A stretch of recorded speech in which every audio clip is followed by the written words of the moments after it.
می رود تا گلوی خشک شده هامون را تر کند. این سهم سیستان و بلوچستان و هامون از حقابه هیرمند است. البته حقابه‌ای که سالها از آن محروم مانده بود. آبی که همیشه جاری بود امروز حتی با باز شدن دریچه‌های سد کمال خان ساعتها طول می‌کشد تا دریاچه هامون را ملاقات کند.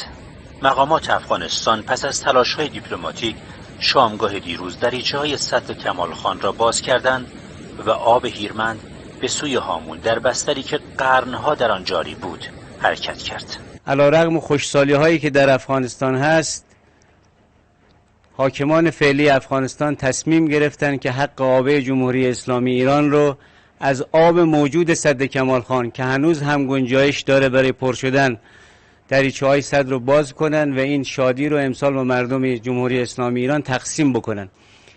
جمهوری اسلامی و حاکمان فعلی در افغانستان در حال صحبت و رایزنی هستند که مشکلات آب رو برای همیشه انشالله در مرز دو کشور حل بکنن. بر اساس معاهده هیرمند حقابه ایران از این رودخانه مرزی سالانه 850 میلیون متر مکعب است، اما در 2 دهه اخیر با اشغال افغانستان توسط آمریکا حکومت‌های دست نشانده نه تنها از اجرای این معاهده سرباز زدند و آب را بستند، بلکه با ایجاد سدهای مرزی از جاری شدن سیلاب‌های رودخانه مرزی هیرمند نیز به سوی سیستان و هامون جلوگیری کردند. من میخوایم چند کلمه سر همسایه ما جمهوری اسلامی ایران صحبت کنیم. آب در مقابل نفت شعار عوام فریبانی رئیس جمهور فراری افغانستان شد. که تیل را که دران عبور وارد.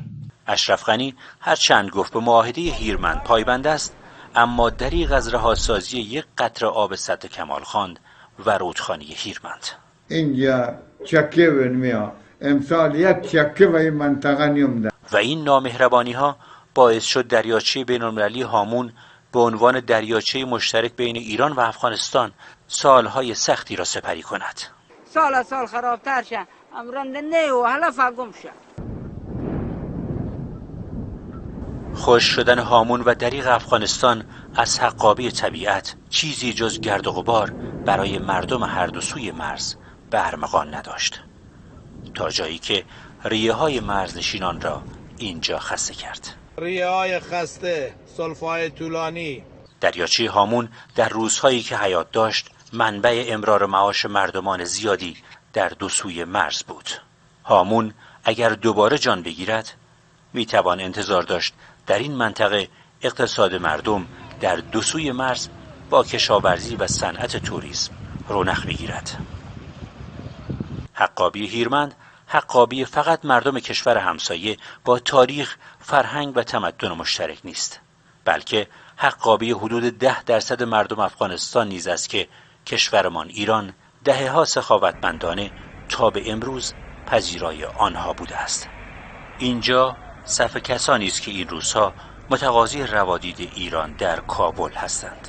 ما میریم برای کار، ان شاءالله اگه خدا بخواد وطن ما درول بشه ان شاءالله میریم یه مدت برمیگرده. در روزهای سخت به قول افغانها همسایه است که میماند.